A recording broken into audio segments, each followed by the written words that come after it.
আর আদাব, crime petrol দস্তাকে আপনাদের আরো একবার স্বাগত জানাই। তুই আমার বন্ধু ভাই, না বলিস না। তুই আমার বন্ধু, আর তোর বউয়ের সঙ্গে আমি তোর আর ওর দিকে চোখ তুলে তাকাতেই পারবো না। আমি যদি চোখ তুলে তাকাতে পারি, আমার উপর লাগানো সব দোষগুলো মুছে যাবে। তুই ছাড়া আমার আর সাহায্য করার কেউ নেই ভাই। আমি যদি রাজিও হয়ে যাই, তোর বউ কি রাজি হয়ে যাবে? তুই শুধু হ্যাঁ বল, আমি ওকে রাজি করাবো। এত ভাবিস না, আমার উপর একটু দয়া কর ভাই। দুজন বন্ধুর মধ্যে একটা চুক্তি হয়। এই চুক্তিতে কোনো টাকা ইনভলভ ছিল না, কোনো সম্পত্তিও না। তাহলে এখানে অপরাধটা কি ছিল, আর আভাসটাই বা কি? আমাদের সমাজে কোনো দম্পতির যখন সন্তান হয় না, তখন সেই দম্পতিকে অপবিত্র মনে করা হয়। বেশিরভাগ ক্ষেত্রেই এই কলঙ্কের দায় বর্তায় মহিলাদের উপর। কিন্তু তখন কি হয় যখন পুরুষদের ত্রুটি থেকে যায়? বেশিরভাগ তাই হয়। ওই তাড়াতাড়ি কর না চাটা। কখন থেকে আমি দাঁড়িয়ে রয়েছি এখানে।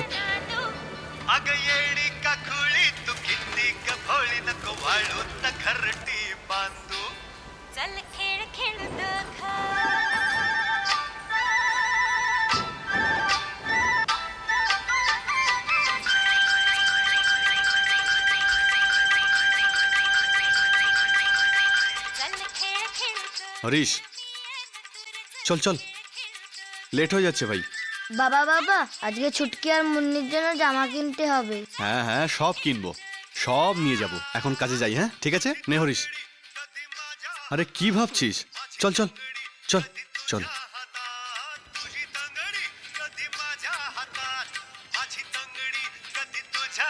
সিঙ্গাড়া সিঙ্গাড়া, গরম গরম সিঙ্গাড়া।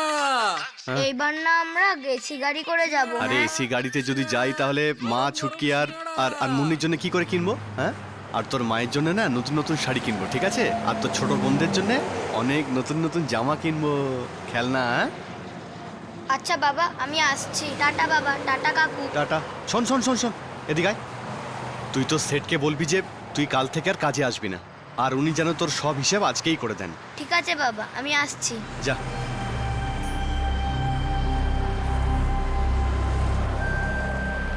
রাজেন, তোর হঠাৎ করে গ্রামে যাওয়ার প্ল্যান ঠিক হলো কি করে? আমি তো গত কয়েক মাস ধরেই ভাবছিলাম হরিশ। মুকেশ সে নিজের মা আর বোনদের কথা খুব বলছিল। তুই এটা ঠিক করছিস না। এটা কিভাবে বলছিস হরিশ? আমি তো ভাই এখানে থাকার জন্য আসিনি, আমি তো এখানে কাজে এসেছিলাম। মুকদম এসে গেছে। চল চল চল চল চল, আয় আয়।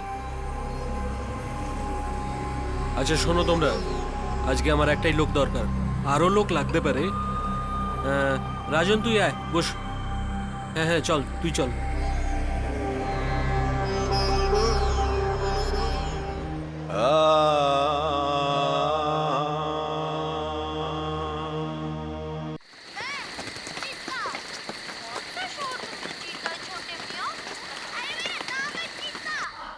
मैडम जी, ये हमारा पुत्र है जीता और तारा सिंह जूनियर। शक्ल से तो तारा सिंह जूनियर लगता है, कोई बहुत अच्छे। मैडम जी कुछ भी हो, स्टॉक में सिर्फ यही है। जीते, ये तेरी अम्मी है। श्योर? क्या? वहाँ के स्टॉक में बस यही थी। देखा मैडम जी, हमारा जीता। আরে হরিশ, কোথায় যাচ্ছিস? বস না। আমি একটু নিয়ে আসছি। मैडम जी कुछ भी हो, কালকে তুই যাচ্ছিস, তারপর না জানি কবে আবার একসাথে বসে পেগ মারবো। চল, আমিও যাই। বাইরে বসে খাবো। বাইরে কেন? এখানে বসেই খাবো। আমি যাবো আর আসবো, ঠিক আছে? मेरे घर वाले मुझे जाने नहीं देंगे। मैडम जी, आपको मुझे यहाँ से ले जाने से कोई ताकत, कोई सारा नहीं रोक सकती।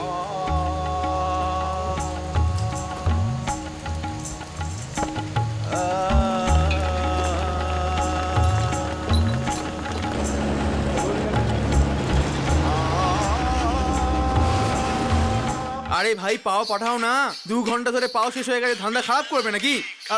আরে না না, তাড়াতাড়ি পাঠাও, তাড়াতাড়ি পাঠাও না। মুকেশ, আসছি সেট। এদিকে আয়। হ্যাঁ সেট।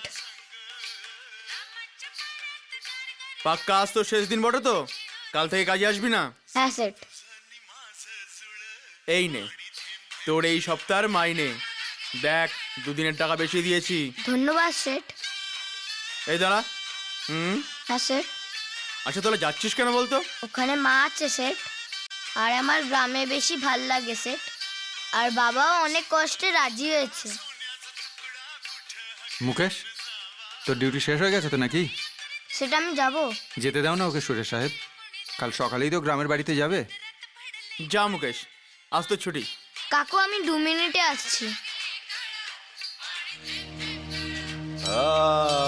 যেতে দাও না ওকে সুরেশ সাহেব, কাল সকালেই তো গ্রামের বাড়িতে যাবে। যা মুকেশ, আজ তো ছুটি। কাকু আমি 2 মিনিটে আসছি।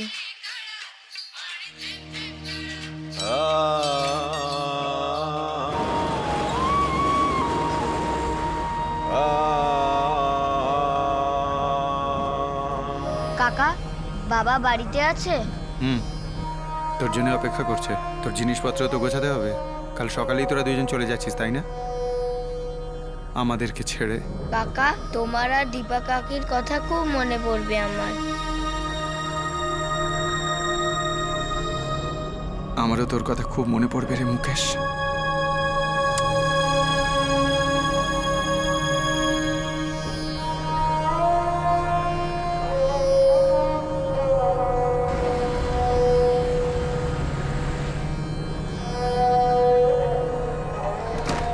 মুকেশ, হ্যাঁ কাকু।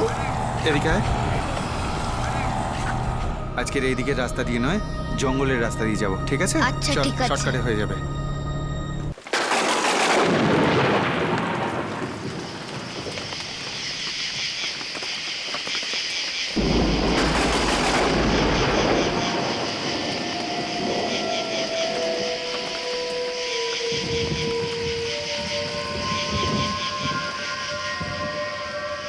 হরিশ কাকা, আমি এই রাস্তা দিয়ে আগে কোনোদিনও বাড়ি যাইনি। তুই চিন্তা করিস না, চট করে পৌঁছে যাবি। আমি আছি না?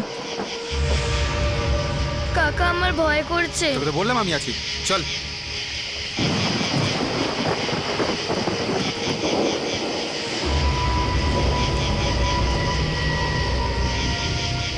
মুকেশ, হ্যাঁ কাকু। চোখটা বন্ধ কর। কেন কাকু? বললাম না বন্ধ কর।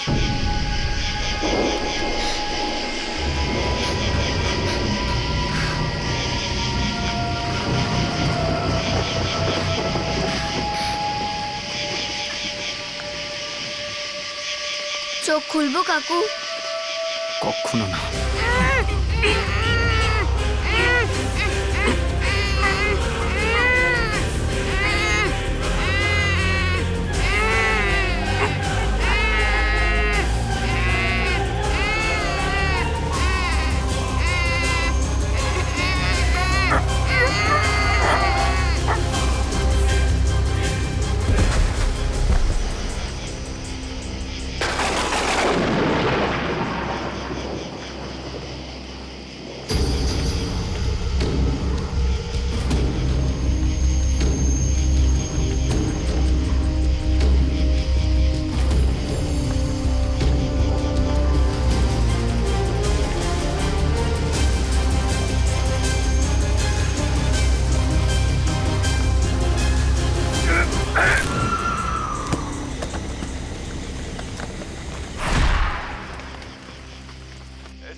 শুনছো, তুমি খাবে? হরিশের তো কোনো ঠিকই নেই। ও একটু আনতে গেছে। পানবেলের মদের দোকানটাই তো এখন খোলা থাকবে নিশ্চয়ই। হ্যাঁ, এসে পড়বে পুরো বোতল নিয়ে। তারপর আমরা একসঙ্গে খেয়ে নেবো। তুমি খেয়ে নাও। এই দেখ, 100 বছর বাঁচবে তোর স্বামী। কি রে হরিশ, মদ কিনতে গিয়েছিস না বানাতে? হ্যাঁ, আমি কখন থেকে বসে আছি। এবার সারা জীবন মাথা ধরে বসে থাক। তার মানে তোর ছেলেকে আমি শেষ করে দিয়েছি।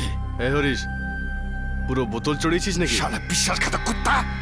বিশ্বাস না হলে গণেশ চকে এসে দেখ, মুকেশের চাটনি বানিয়ে রেখেছি আমি। কি কি বকছিস তুই? চট করে এসে দেখ, নাহলে জঙ্গলের জানোয়াররা তোর মুকেশের কাঁচা মাংস চিবিয়ে খেয়ে নেবে। মুকেশ, কি হয়েছে? মুকেশ, কি হয়েছেটা কি? আমার ছেলেকে মেরে ফেলেছে। মুকেশকে মেরে ফেলেছে। হে ভগবান, কে কে- কে মেরেছে? তোমার স্বামী হরিশ মেরেছে। মুকেশ, আমার সোনা, মুকেশ, মুকেশ, আমার সোনা, মুকেশ, মুকেশ, মুকেশ।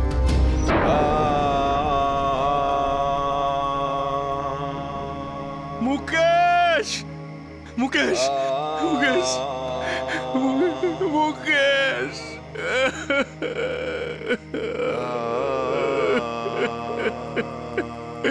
আরে সেটা তুই কি করলি? আমার বাচ্চাকে কেন মেরে ফেললি? হরিশের কি হয়ে গেল? নিজের প্রিয় বন্ধুর ছেলেকেই মেরে ফেললো। কিসের প্রিয় রে? আমার তো প্রথম থেকে সন্দেহ হচ্ছিল। তাড়াতাড়ি পুলিশকে ফোন কর। ফোন কর, চল।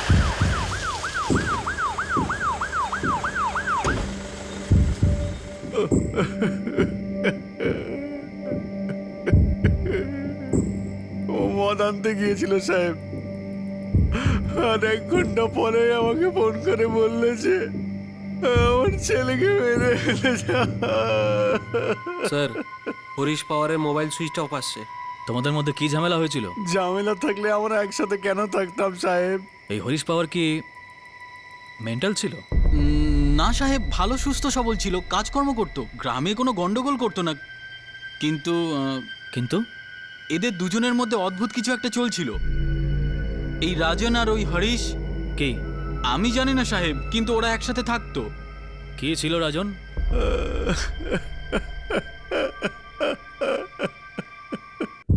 আমি কাল আমার ছেলেকে নিয়ে আমার গ্রামে যাওয়ার কথা ছিল। কোথায় তোর গ্রাম?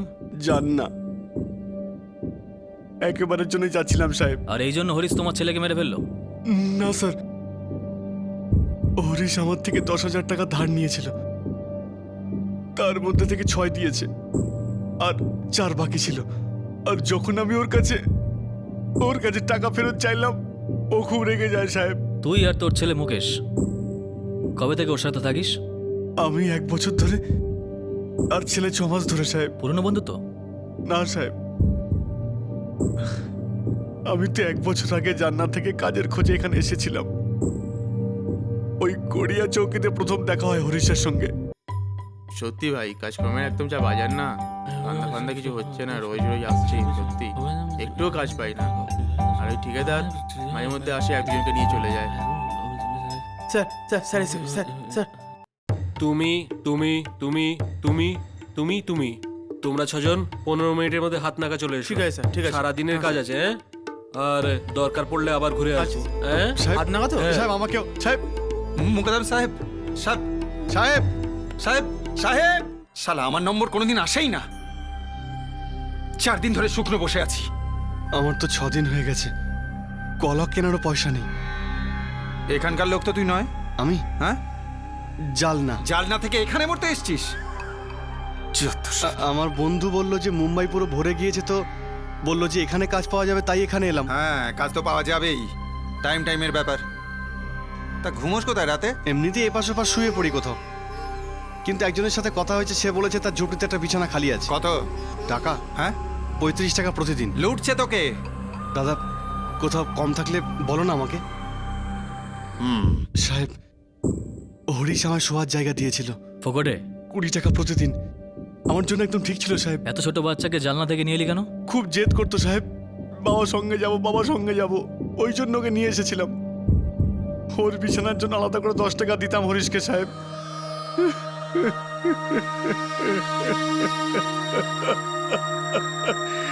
এখন আমার স্ত্রীকে কি উত্তর দেবো সাহেব? ওর 2টো ছোট বোন আছে, ওরা খুব ভালোবাসে ওকে। তোমার বাচ্চার লাশ মর্গেট থেকে নিয়ে যেতে পারো। সাহেব, বাচ্চার কি দোষ ছিল এতে সাহেব? দেখো, ভুল ঠিক ভালো বাজে এগুলো আমাদের উপর ছেড়ে দাও। আর হ্যাঁ, তোমার দরকার পড়বে কোথাও যেও না কিন্তু। ঠিক আছে সাহেব। আর হ্যাঁ, তোমার দরকার পড়বে কোথাও যেও না কিন্তু। ঠিক আছে সাহেব।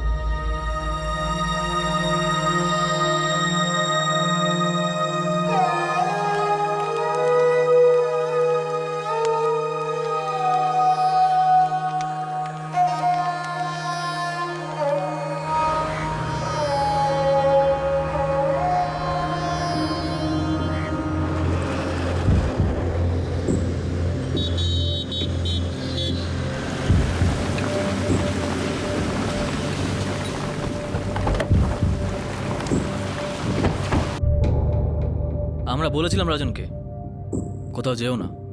ও কিছু বলেনি, শুধু বাচ্চার শ্রাদ্ধ শান্তি করলো আর চলে গেল। তোমার স্বামীও তো উধাও হয়ে গেছে। আমি জানি না সাহেব। তোমার স্বামী কিছু তো নিশ্চয়ই বলেছে। কিচ্ছু বলেনি। ওর কোনো আত্মীয় স্বজন এখানে থাকে? আমার শ্বশুর আর দেওর পেনে থাকে। একটা টিমকে পেনে পাঠাও। Yes sir. তোমার স্বামী রাজনের থেকে 10,000 টাকা ধার নিয়েছিল। জানি না সাহেব। রাজন টাকা ফেরত চেয়েছিল। আর হ্যাঁ, তোমার স্বামী খুব রেগে গেছিল। জানি না। তুমি, তোমার স্বামী হরিশ আর একজন পরপুরুষ রাজন আর তার ছেলে মুকেশ সবাই মিলে একসাথে 1 বছর ধরে এই ঘরটাতে ঘুমোতে। কখনো অদ্ভুত লাগেনি তোমার? জানি না। তোমার স্বামী হরিশ মাতাল ছিল? জানি না। তাহলে কি জানো তুমি? হয়তো তুমি প্রয়োজনের থেকে বেশি বোকা কিংবা প্রয়োজনের থেকে বেশি চালাক। এই দুটোর মধ্যে কোনটা তুমি সেটা তো নিশ্চয়ই জানো। সাহেব, এই গ্রামটা খুব ছোট, তাই সবার ব্যাপারে সবাই সব খবরই জানতে পারে। হরিশ রাজনকে ওই বাড়িতে রেখেছিল ঠিকই, কিন্তু ওই বাড়িতে অদ্ভুত কি সব হচ্ছিল সাহেব। কে? সাহেব, কখনো কখনো শুধু হরিশ একা কাজে চলে যেত আর রাজনই একা থাকতো, আর হরিশের স্ত্রী দীপা ও একা থাকতো একই ছাদের তলায়। ওরা দুজনও কখনো বাইরে বেরোতোই না।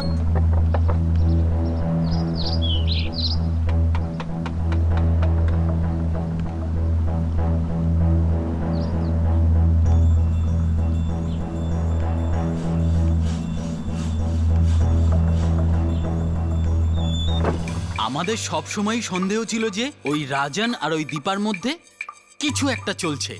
এই রাজনের ছেলে মুকেশ যখন এখানে থাকার জন্য আসে তখনও এদের মধ্যে সন্দেহজনক কিছু চলছিল। সাহেব, ছেলেটা তো 5-6 মাস আগে এলো। তার আগে 6 মাস ধরে রাজন, দীপার, হরিশ একসাথে ছিল।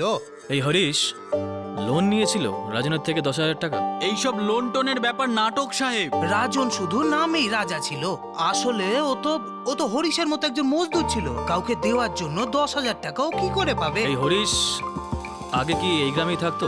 শুধু 1 বছর ধরে আছে সাহেব। ওর বউ দীপা এখানকার নিশ্চয়ই। এটা তোর দ্বিতীয় বউ সাহেব। ওর আগের বউ সেয়ন্তী তো 3 বছর আগেই ছেড়ে চলে গেছে। ওই মেয়েটা ওর গ্রাম পেনের ছিল, সেবন্তী। স্যার, হরিশ পেনে নেই। যখন ওর বাবা আর ভাইয়ের সাথে কথা বললাম তখন ওরা বললো যে ওখানে আসেইনি। বোধহয় ওরা ঠিক বলছে, কিন্তু আমার মনে হয় এই দীপা আর রাজন দুজনেই মিথ্যে কথা বলছে। স্যার, দীপা তো কিছু বলছেই না। প্রায়শই নিস্তব্ধতা মিথ্যের চিৎকার হয়। 2 বন্ধু, হরিশ পাওয়ার আর রাজন ইঙ্গোলে, একদিন রাতে হঠাৎ হরিশ পাওয়ার রাজনের ছেলেকে খুন করে দেয়। রাজনের কথা শুনে এরকম মনে হয় যে এই হত্যা টাকার জন্য হয়েছিল। পুলিশের সন্দেহ হয় যে রাজন মিথ্যা কথা বলছে, আর রাজন পালিয়ে যায় নিজের গ্রাম জালনায়, যেটা ঔরঙ্গাবাদে।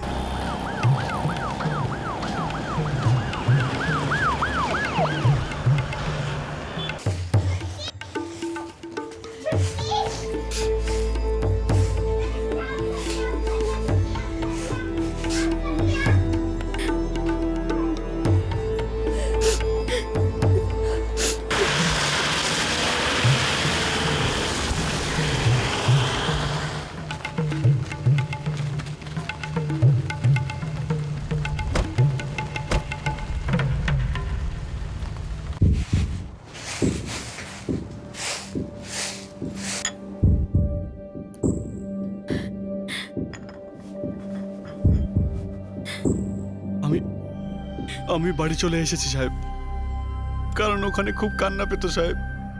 ছেলের কথা খুব মনে পড়তো। বাচ্চা ছাড়া আর কোনো ছেলের কথা মনে পড়ে বা কোনো মহিলা? এটা কি বলছেন সাহেব? ওটাই যেটা গ্রামের লোকেরা বলছে। রাজন আর হরিশের বউয়ের মধ্যে কিছু একটা সন্দেহজনক চলছিল। হরিশ জানতে পেরে যায় আর রাগের মাথায় তোমার ছেলেকে মেরে ফেলে। এটা মিথ্যে সাহেব। আমি আমার বউ আর আমার বাচ্চাদের দিব্যি খেয়ে বলছি, আমার মরে যাওয়া বাচ্চার দিব্যি খেয়ে বলছি সাহেব, মিথ্যে এগুলো, মিথ্যে। আমি বলেছিলাম না মুকেশকে শহরে না নিয়ে যেতে। কেঁদে কেঁদে আমি বলেছিলাম ও এখানেই ভালো ছিল আমার কাছে। মায়ের থেকে ভালো কেউ দেখাশোনা করতে পারে? এইসব হরিশ টরিশকে আমি চিনি না, আর ওইসব টাকার ঝামেলা আমি জানি না। আমি জানি শুধু তুমি আমার ছেলেকে খেয়ে ফেলেছ, শুধু তুমি।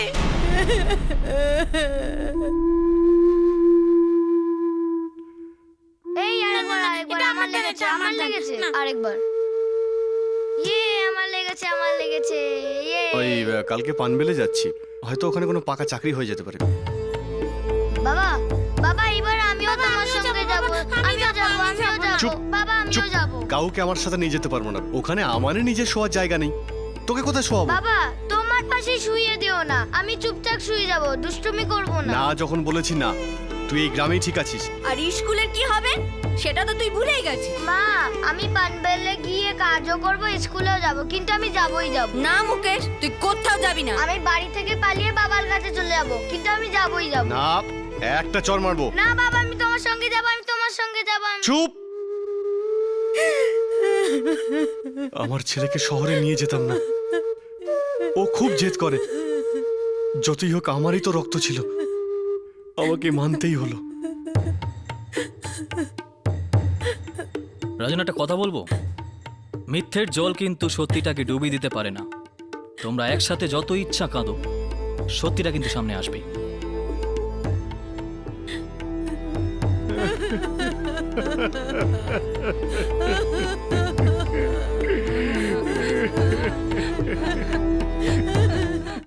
এই হরিশ পাওয়ার ধরা না পড়া পর্যন্ত সবাই কিন্তু জিলিপির মতো গোল গোল কথা বলে বেড়াবে। স্যার, আমি গ্রামে পেনে আর হরিশের বাড়ির বাইরে দুজন করে লোক লাগিয়ে দিয়েছি। আর ওই হরিশ পালিয়ে পালিয়ে যাবে কোথায় স্যার? ওকে তো ফিরতেই হবে।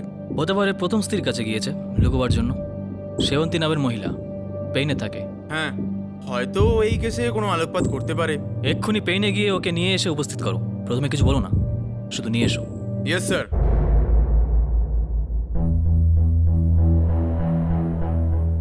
সেবন্তী, তোমার প্রথম স্বামী হরিশ 10 বছরের একটা বাচ্চাকে খুন করেছে। পলাতক। কোথায় আছে হরিশ? আমায় জিজ্ঞেস করছো কেন সাহেব? ও পৃথিবীতে আর যেখানেই যাক আমায় মুখ দেখাবে না। কেন? সেবন্তী, একটা 10 বছরের নিষ্পাপ শিশুর খুন হয়েছে। বাচ্চার বাবা রাজন বলেছে যে হরিশ ওর থেকে টাকা ধার নিয়েছিল, ফেরত দিতে পারেনি বলে ও বাচ্চাটার খুন করে দিয়েছে। তা আমি কি করব সাহেব? 3 বছর হয়ে গেছে আমি ওকে ছেড়ে দিয়েছি।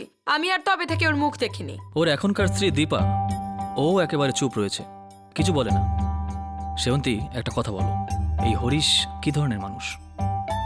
কি ধরনের স্বামী ছিল? মিথ্যেবাদী সাহেব, একেবারে বাজে স্বামী ছিল। কেন? আমায় বাজা বাজা বলে কথা শোনাতো সাহেব। তারপর একবার ডাক্তারই বলল যে হরিশ তোর চিকিৎসা করাতে হবে। আমার উপরে রাগ দেখাতে থাকলো, আমি ছেড়ে দিলাম সাহেব। সাহেব, এখন আমার 3টে বাচ্চা, আমি খুব খুশি। আর না আমি হরিশের ব্যাপারে কিছু শুনতে চাই, কিছু জানতে চাই, না বলতে চাই। সাহেব, আমার বাসের টাইম হয়ে যাচ্ছে, বাচ্চারা অপেক্ষা করছে, আমি যাই। হরিশের প্রথম বউয়ের কোনো বাচ্চা ছিল না, আর এখন দীপারও কোনো বাচ্চা নেই। স্যার, হতে পারে যে হরিশ মুকেশকে নিজের ছেলের মতোই ভাবে। আর যখন রাজেন মুকেশকে নিয়ে জানলায় ফিরে যাওয়ার কথা ভাবছিল, তখন রাগ আর হিংসেতে হরিশ মুকেশকে মেরে ফেলে।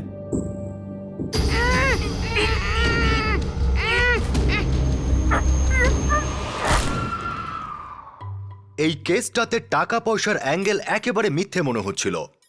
পুলিশ ইনভেস্টিগেশন ধীরে ধীরে এই সিদ্ধান্তে আসছিল যে এই অপরাধ হরিশ পাওয়ারের বাবা না হতে পারার সঙ্গে সম্বন্ধিত, কিন্তু সেটা পুরোপুরিভাবে প্রমাণিত হচ্ছিল না। 10 বছরের মুকেশের খুনের আসল কারণ ততক্ষণ জানা সম্ভব ছিল না যতক্ষণ না হরিশ পাওয়ারকে গ্রেপ্তার করা হয় বা মুকেশের বাবা সত্যি কথাটা বলে দেয়। সত্যি এখন আর বেশি দূরে নেই, আর পাওয়ারই বা কতদিন পুলিশের থেকে পালিয়ে বেড়াবে।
তুমি বাচ্চাটাকে কেন মারলে? আমি বাচ্চাটাকে মারতে চাইনি, আমি ওকে নিজের বাচ্চার মতোই ভালোবাসতাম। নিজের 2 হাত দিয়ে ওর গলা টিপে, পাথর দিয়ে ওর মাথা ফাটিয়ে ওকে খুব ভালোবাসতিস তুই, হ্যাঁ? ওর বাপ আমায় ধোঁকা দিয়েছিল, রাজন নিজের প্রতিজ্ঞা রাখেনি। শালা রাজন, তুই আমার বউয়ের সাথে কি করছিস বলতো? কি করছি মানে? তুই শুধু খেলা করছিস। পাগল হয়ে গেছিস তুই? যদি কিছু না হয় তো আমি কি করব? জানিস কেন কিছু হচ্ছে না? কারণ শালা তুই হতে দিচ্ছিস না, তুই শুধু মজা নিচ্ছিস, আমায় তামাশা বানাচ্ছিস। এমন কি হচ্ছিল না যেটা তুই চাইতিস? আর এর সাথে তোর বউয়ের কি লেনদেন? আমি কি করবো বলতো? আমি জানি আমার মধ্যেই অক্ষমতা আছে। আমার ভয় করে যে দীপাও আমার সেবন্তীর মতো ছেড়ে চলে না যায়। নিরাশ হোস না হরিশ, কোনো না কোনো উপায় নিশ্চয়ই বেরোবে। তোর মুখে ফুল চন্দন পড়ুক, আমি বাবা হওয়ার জন্য সবকিছু করতে পারি, বিশ্বাস কর। প্রত্যেক দিন প্রত্যেক মুহূর্তে আমার মরে যেতে ইচ্ছে করে। সবাই পেছনে হাসে, টিটকিরি কাটে, নপুংসক নপুংসক বলে। তো মিথ্যা প্রমাণ করে দে শালাদের। কিভাবে কিভাবে করবো ভাই? শুধু জন্ম দিলেই কেউ বাপ হয়ে যায় না, পালন করলে বাপ হয়। আমি দত্তক নেব না, নাহলে সবাই বলবে নপুংসক বলে দত্তক নিয়েছে। দত্তক নিস না, কিন্তু তোর বউয়ের কোল ভরা। তার মানে কোনো বিশ্বাসযোগ্য লোককে দিয়ে তোর সন্তানকে পৃথিবীতে আন, তাও তোর বউয়ের পেট থেকে। কি চাতা বলছিস? হ্যাঁ, দেখ দেখ হরিশ, হরিশ শোন, লোকেরা এরকম করে আমার ভাই, লোকেরা এরকম করে। কেউ কিচ্ছু জানতে পারবে না, স্বামী স্ত্রীও চুপ থাকে, সব কিছু ঠিক হয়ে যায়, সব।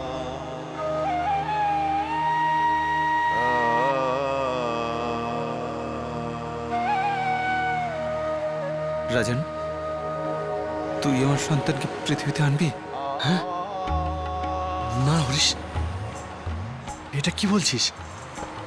আমার কথার মানে এটা ছিল না। আমি তো বলছিলাম কোনো নির্ভরযোগ্য স্বাস্থ্যবান মানুষ। স্বাস্থ্যবান? স্বাস্থ্যবান তো তুই নিজেই। 3টে বাচ্চা আছে তোর, আর তোর থেকে বেশি বিশ্বাস আর কাকে করব বল? হ্যাঁ, কিন্তু আমি আজ পর্যন্ত এরকম তো করিনি। আমি তো শুধু শুনেছিলাম, তাই তোকে দেখ, আমি তো আগে শুনিও নি। শোন, তুই আমায় রাস্তা দেখালি, এখন এই রাস্তায় তোকেই চলতে হবে।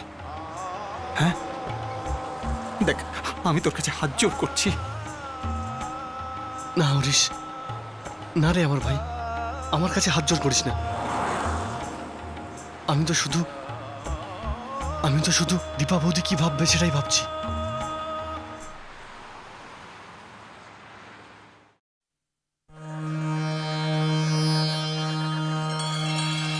দীপা,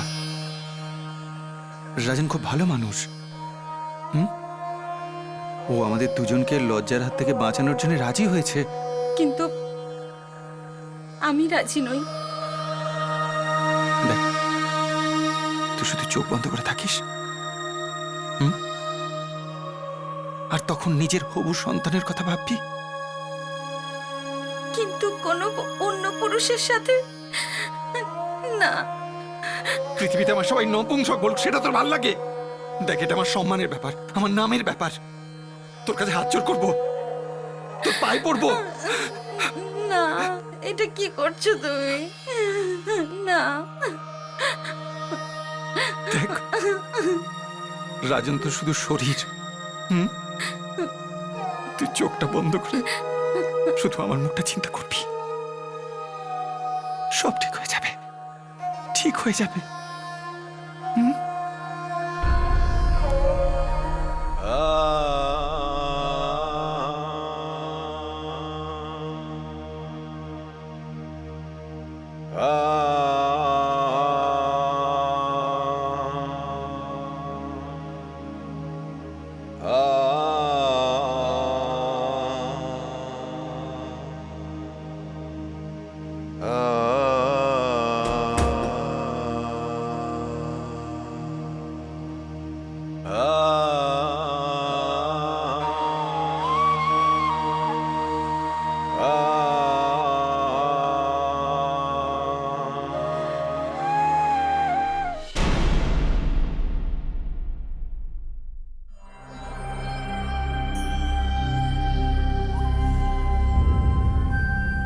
কথাটা ও শুরু করেছিল সাহেব, পুরো আইডিয়াটা ওর। আর আমায় বাচ্চা দেওয়ার বদলে যন্ত্রণা দিচ্ছিল, দিনরাত আমায় কষ্ট দিচ্ছিল। না সাহেব, আমি আমার দিক থেকে সব চেষ্টা করি একজন বন্ধু হিসেবে। আমি আমি কামনার জন্য কোনো কিছু করিনি সাহেব। তাহলে বাচ্চা দিলি না কেন শালা? ফুর্তি করছিলি শয়তান? 1 বছর আমার চোখের সামনে ফুর্তি মারলি, আর বাচ্চা হওয়ার নাম গন্ধ নেই। আরে বাচ্চা যদি না হয় তো আমি কি করব? তোর কি মনে হচ্ছে এসব কিছু আমি জেনে শুনে করছি, এরকম ভাবছিস তুই? ভাবছি না আমি, আমার বিশ্বাস শালা। রোজ রাত আমার বউয়ের সাথে কাটাস, আরে 1 বছর ধরে কিছু বার করতে পারলি না? আমায় পাগল ভেবেছিস তাই না? এগুলোকে নিজের হাতে থাকে হরিশ। প্রকৃতির নিজস্ব একটা পদ্ধতি রয়েছে। তোর পদ্ধতি ভুল শালা, তোর মনে পাপ আছে। 1 বছর ফুর্তি করলি, তোর মন ভরে গেছে, তাই জল না ফেরত যাওয়ার কথা ভাবছিস। ওখানে অন্য কোনো হরিশকে পাবি তুই, তাই না? তুই আমাকে ভুল ভাবছিস রে ভাই। না রে বাবা, সব ভুল হচ্ছে, আর আমি সব বুঝতেও পারছি। হরিশ, হরিশ, আমি তোকে মা বানাতে চেয়েছিলাম, কিন্তু তুই কুড়োটা হয়ে গেলি। তুমি যেটা বলেছো সেটাই করেছি আমি। আমি তো আগেই বারণ করেছিলাম। কে জানে কি ভেবে আমি সব কিছুর জন্য রাজি হয়ে গেছিলাম।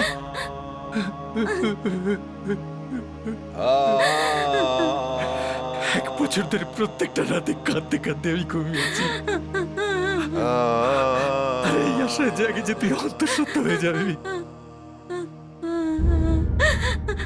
কিন্তু শালাই রাজন নিজের প্রতিজ্ঞা ভেঙে নিজের গ্রামে ফেরত যাচ্ছে। জল না ফেরত যাচ্ছে, আমাদেরকে বাচ্চা না দিয়ে ফেরত যাচ্ছে। বল বল বল বল, সত্যিটা বল।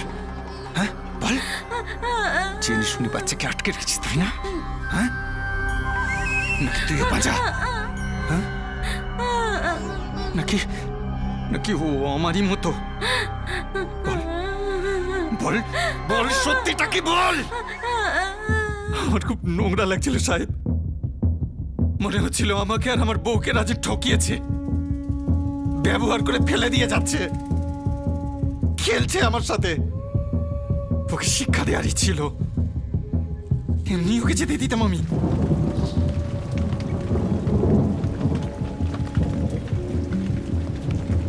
ও আমায় বাচ্চা না দিয়ে ফেরত চলে যাচ্ছিল, আর আমি ওর বাচ্চাকে ওর থেকে দূরে সরিয়ে দিতে চাইছিলাম। আমি চাইছিলাম যে ও বুঝুক যন্ত্রণা কাকে বলে।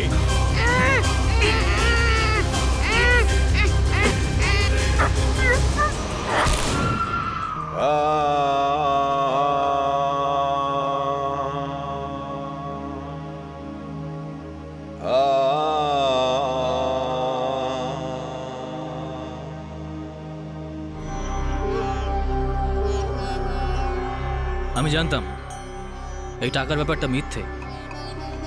তুমি যেতে পারো।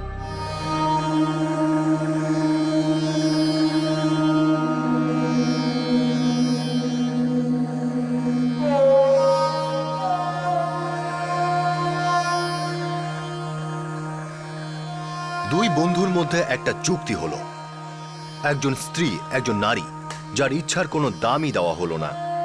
সে অসহায় ও নিষ্পাপ ছিল, আর এই অপরাধের অনিচ্ছাকৃত অংশীদার হতে হলো।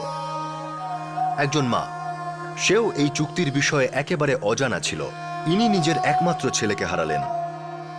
আর শেষ পর্যন্ত একটা 10 বছরের বাচ্চা, যে এই বিকৃত চুক্তির মাঝখানে পড়ে বলি হয়ে গেল। সন্তান জন্ম না দেওয়াটা আমাদের সমাজ এত নিকৃষ্ট আর বাজে নজরে কেন দেখে? বাজা আর নপুংসকের মতো শব্দগুলো ব্যবহার করা কেন হয়? আমরা কমন সেন্সের ব্যবহার কেন করি না? এটা একটা মেডিকেল প্রবলেম, যেটার ভালো মতো চিকিৎসা হতে পারে। আর যদি কোনো কারণবশত চিকিৎসা না হয়, তাহলে অ্যাডপশন বা দত্তক নেওয়ার মতো অপশন সবসময় খোলা থাকে। এই অপশনে শুধুমাত্র এক দম্পতির সন্তান সুখ লাভ হয় না, বরং একটা বাচ্চার জীবন মরতে যায়।